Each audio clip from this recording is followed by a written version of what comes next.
Day 2 of the explosive trial took a wild turn, and Diddy completely lost it. We're gonna testify. I won't even say his name. He is an evil being, and is going to pay. Just hours after Justin Bieber stunned the world by publicly siding with Cassie, the courtroom erupted in chaos. Cameras didn't catch it, but the gasps did. And controlled the sex performances, which he called freak-offs. And he often electronically recorded them. The freak-offs sometimes lasted days at a time. Diddy's legal team scrambled. The judge slammed his gavel. And for the first time, the man who once ruled the music industry looked powerless. This wasn't just another celebrity scandal. It was a public reckoning. I believed in Jesus, but I never really when it says following Jesus is actually turning away from sin. And with Bieber now in the mix, the stakes have never been higher. Oh! I'm a savage! Whatever I want, I'm going to get! Day 2, the courtroom boils over. I'm absolutely going to testify. I won't even say his name. He's an evil being, and he will pay. We're gonna testify. I won't even say his name. He is an evil being, and is going to pay. Her voice trembled with pain, but rang with resolve. She spoke of the years buried in shame, of a childhood stolen by the industry, where people said they loved her, then vanished when she needed them most. As the prosecution laid out the allegations, the courtroom grew colder. Diddy, it was claimed, orchestrated disturbing sexual events he called freak-offs, ritual-like gatherings that could last for days, often recorded without consent. The details were graphic, unsettling. And controlled the sex performances, which he called freak-offs. And he often electronically recorded them. The freak-offs sometimes lasted days at a time. Then came the moment that cracked the mask. As the name Justin Bieber echoed through the chamber after it was revealed he publicly stood by Cassie, Diddy's composure snapped. Oh! I'm a savage! Whatever I want, I'm going to get! Whatever I want, I have to get! His jaw tightened, fists clenched, and for a split second, the illusion of control shattered. The air shifted. Security rushed forward. Even the judge looked momentarily stunned. That moment will be remembered, the exact point when the courtroom saw Diddy lose control. What followed was a haunting testimony, a glimpse into a life once spiraling toward destruction. I believed in Jesus, but I never really when it says following Jesus is actually turning away from sin. Back then, yeah, I was on a path to ruin. I don't even know if I'd still be alive, the witness admitted, but I saw men who had faith, love, families, and I wanted that. I needed that. But then came the video, one the jury wasn't ready for. A young Justin Bieber, only 15, in a bizarre interaction with Diddy. The tone, the words, the tension, deeply uncomfortable. "He's with me for the next 48 hours, Diddy said on camera. It's a 15-year-old's dream, a chilling glimpse into what some now call Hollywood's initiation culture. And this was only day 2.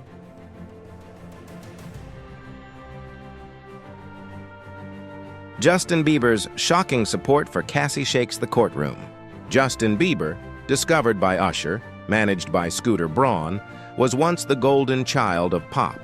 But few knew that, early in his rise, he was suddenly placed under the influence of Sean Diddy Combs, a man who, according to long-standing rumors and now formal allegations, once held legal guardianship over Usher and allegedly initiated him into a dark, hidden world of the industry. Now, with Diddy under investigation and lawsuits piling up, the question everyone's asking is, how did Justin Bieber end up in the same orbit? And more importantly, who allowed it? Day 2 of the trial began with a strange, uneasy calm. Diddy walked into the courtroom flanked by his high-powered attorneys, trying to project confidence. But behind the swagger, there was something off. His eyes darted around the room like he was waiting for someone or something to appear. Security was tighter than usual. 2 extra guards had been added to Diddy's immediate perimeter. One stood directly behind him, another at the aisle.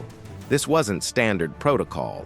It felt like someone had gotten a warning that today something might explode. Then Cassie entered. Wearing a simple black dress with a white collar, her look was understated, but powerful. She didn't need security detail. Instead, her friends walked beside her like silent protectors, forming a human shield as they led her to her seat. The contrast couldn't have been clearer. Diddy had bodyguards, Cassie had loyalty. But the real shift in energy came from Diddy himself. He couldn't stop looking at his phone. He'd scroll, pause, stare, and each time his expression darkened. His lawyer noticed too, and at one point had to physically take the phone from his hand. That's when it became obvious Diddy's hand was shaking. Meanwhile, the prosecution team was unusually animated, whispering behind folders, tapping on tablets, nodding silently like something massive had just clicked into place. Diddy's lead attorney tried to keep him calm, leaning in, whispering, even placing a hand on his shoulder. But Diddy kept shrugging him off. At one point, he jerked away so hard the lawyer nearly lost his balance. And then the judge entered. Gone was the calm demeanor from day one. Today, her eyes went straight to Diddy's table. She whispered something to her clerk, who picked up his phone immediately. Everyone in that room could feel it. Something was coming. What no one knew yet was that just moments before the session began, Diddy had seen a social media post that sent him over the edge. Justin Bieber, his former mentee, the boy once under his wing, had just publicly declared his support for Cassie. The bailiff called the court to order, and you could feel the tension tightening with every breath. Jurors shifted uncomfortably, clearly sensing the shift in atmosphere. One even asked for a glass of water. And Diddy? He was already unraveling before a single word was spoken.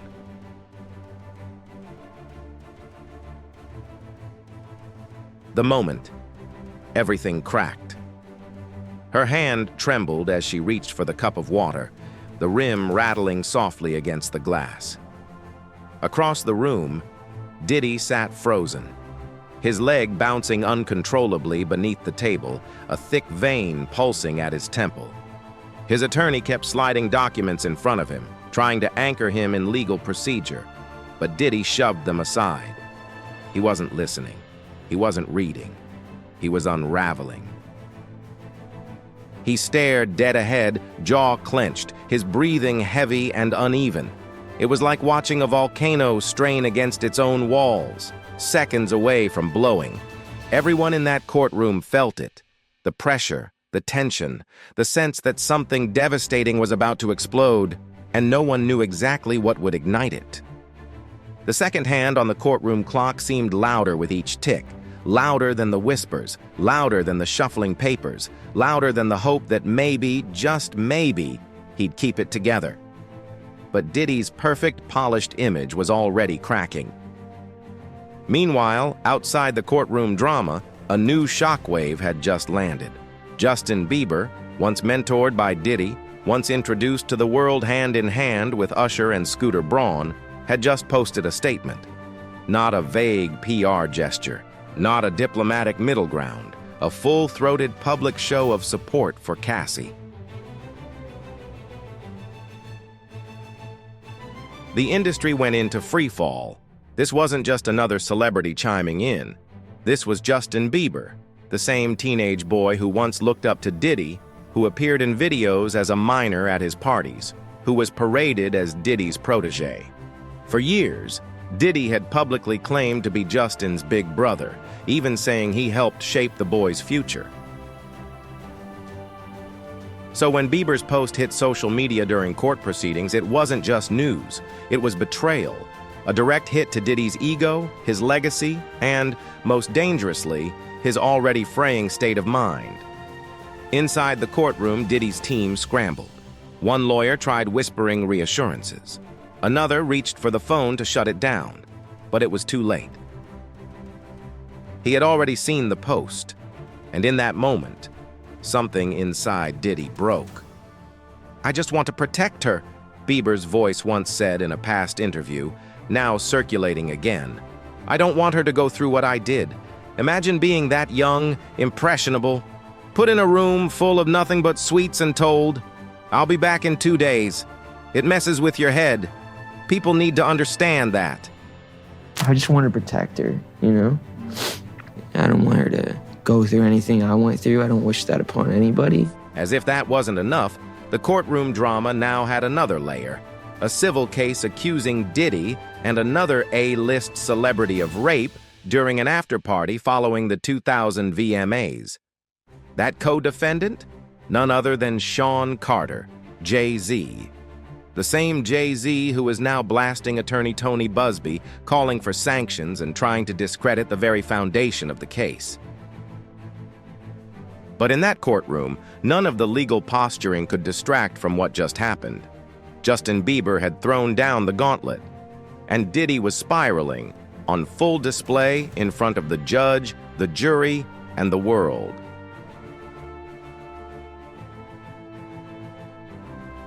Diddy's outburst, the moment it all fell apart.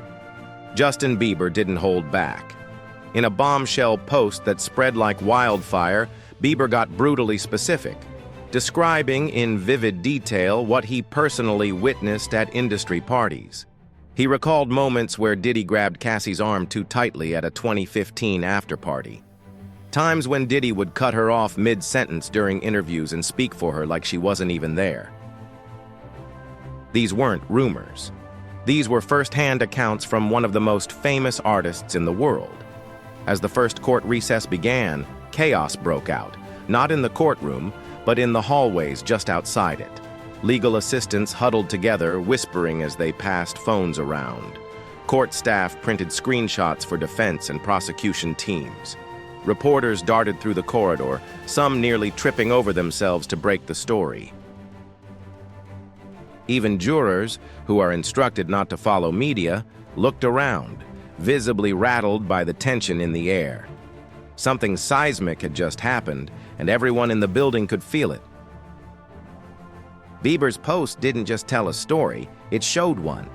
Attached was a powerful old photo, Bieber and Cassie, smiling together at a music event years ago. But if you looked closely, Cassie's eyes told a different story. A quiet sadness, a hidden strain. Bieber's caption said it all. "I've always respected Cassie's strength. I'm sorry I didn't speak up sooner." For Diddy, the timing couldn't have been worse. Within minutes, the post reached over 270 million followers. News outlets ran headlines in real time. This wasn't just another pop culture moment. It was a celebrity with global credibility taking a clear side during an active trial. Inside the courtroom, the whispers turned into a low roar. One court officer had to hush the gallery. Reporters whispered frantically to colleagues across the aisle. One woman from a national network literally sprinted out to call her editor. Even the bailiffs exchanged concerned glances. And while the room buzzed with tension, Cassie sat silently, stoic, composed, unshaken.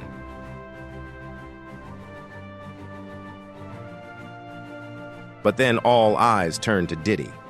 His lawyer spotted the post first and immediately launched into damage control. He leaned in, whispered something sharp, and tried to block Diddy's view of the phones around them. But it was too late. Someone had already shown Diddy the screen. And in that moment, everyone nearby saw it. His eyes locked. His face shifted. His control snapped. What Bieber wrote cut deeper than anyone expected. Certain behaviors I witnessed years ago troubled me, but I didn't understand the pattern they revealed. I'm disappointed in myself for not seeing it sooner. Diddy's jaw tightened. His lips twitched. A vein pulsed at his temple. Whatever mask of innocence remained, it shattered right there. This wasn't just a celebrity moment.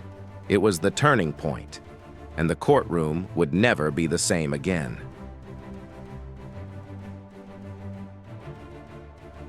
Justin Bieber's shocking move sparks courtroom meltdown.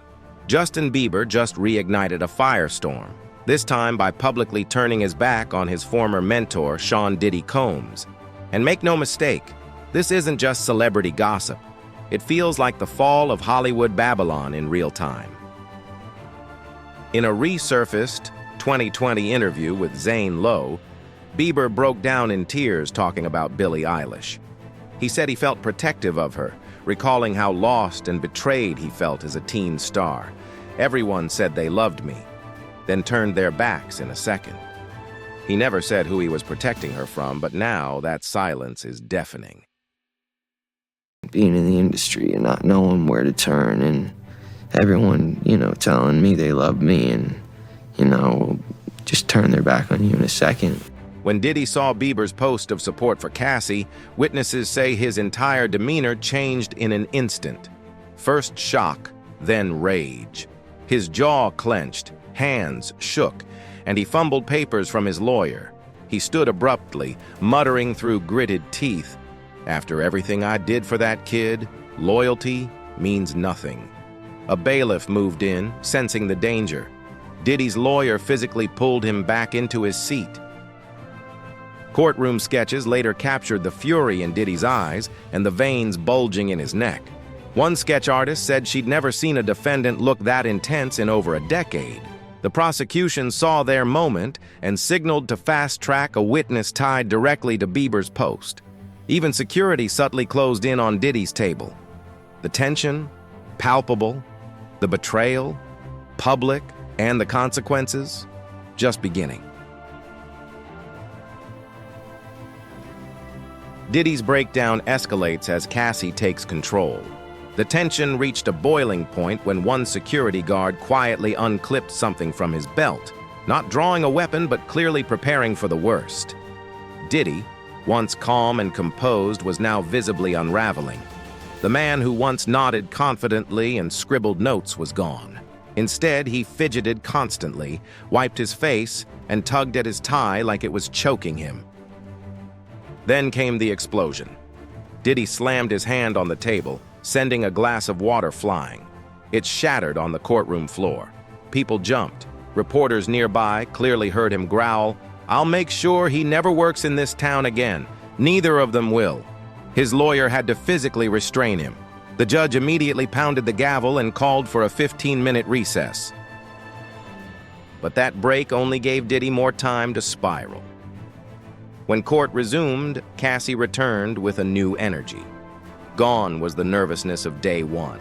She walked to the stand with confidence, eyes up, shoulders straight. She looked the jury in the eye and didn't flinch when facing Diddy. In fact, she looked past him like he didn't matter. Then came the bombshells. The prosecution revealed never-before-seen text messages. In one disturbing 2016 thread, Diddy sent 17 unanswered messages demanding to know why Cassie wasn't picking up. Another message read chillingly, "I need to know where you are every minute. That's the deal if you want to keep your career." The courtroom fell silent. You could hear a pin drop. Cassie's chilling testimony crumbles Diddy's defense. Cassie's voice never shook. She described being isolated, tracked, and threatened, details that eerily matched Justin Bieber's viral post. She said Diddy once grabbed her arm at an after-party and whispered, "You'll regret it," after she dared to question him in public. When asked why she hadn't come forward sooner, her reply struck a nerve. "He told me no one would believe me, that he controlled this industry." Two jurors visibly reacted. One wiped away tears. Another underlined notes 3 times. Then came the bombshell hotel surveillance footage from 2018 showing Cassie trying to talk to a male artist before Diddy appeared, put his arm around her, and led her away, exactly as she had just described. Diddy visibly panicked, whispering to his lawyer and pointing at the screen. Cassie went on, listing dates and locations with striking precision: March 8, 2017 at the Standard Hotel, June 22nd in Miami, September 12th backstage at the VMAs. Each name drop and timestamp made Diddy's team scramble harder. She revealed others had started contacting her legal team after Bieber spoke out. "My phone hasn't stopped. People are ready to talk." Then came the line that shattered Diddy's composure. "After I once spoke to Bieber at a party, Diddy pulled me aside and said, 'Even Justin knows what happens to people who cross me.'" Now that Bieber had gone public, the threat became undeniable. As Cassie continued, Diddy unraveled. He fidgeted, whispered frantically, and looked like a man watching his empire collapse in real time.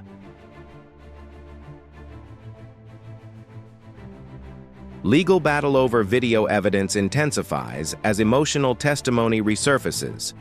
Diddy's legal team pushed to amend the protective order, demanding access to video evidence in the government's possession.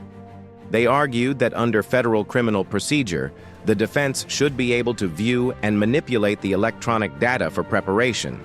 But Judge Subramanian denied the request, without prejudice, leaving the door open for future challenges. The judge's order stated, while the government objects to handing over the videos, they offer several ways for the defense to view, access, and even manipulate the footage. Meanwhile, emotional clips of Justin Bieber from a past interview resurfaced, where he spoke tearfully about his struggles as a young artist. He said, "Everyone told me they loved me, then turned their backs in a second." Speaking about Billie Eilish, he added, "I just want to protect her. I don't want her to go through what I did. If she ever needs me, I'm just a call away." Everyone, telling me they love me and, just turn their back on you in a second. I just want to protect her, I don't want her to go through anything I went through. I don't wish that upon anybody. The impact of these words now hits differently, as both Bieber and Cassie share disturbing patterns of emotional control and industry manipulation. Bieber concluded, "If my story can help someone, that's all I want." In court and in the public eye, the lines between testimony and personal truth are blurring, and the consequences are getting harder to ignore.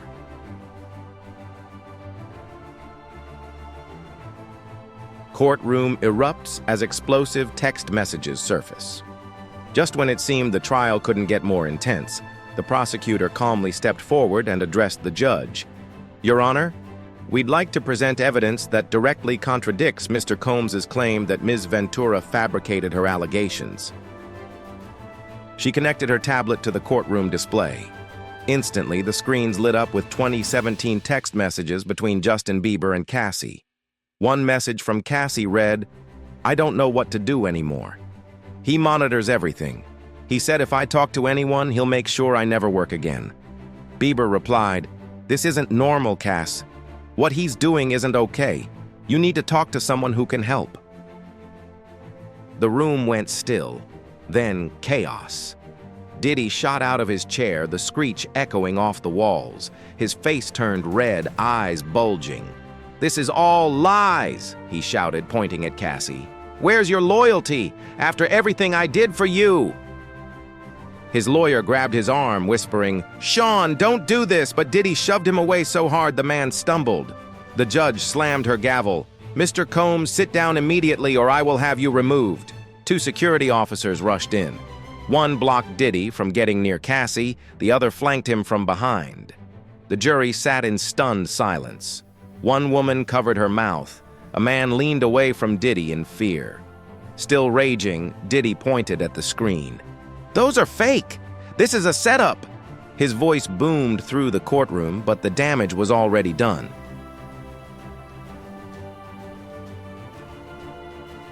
Justin Bieber never claimed the evidence was devastating, but it clearly was. Old messages from Cassie, sent years before any lawsuit, directly contradicted Diddy's claim that she made everything up for money or fame. She had already confided in Bieber about Diddy's controlling behavior long before going public.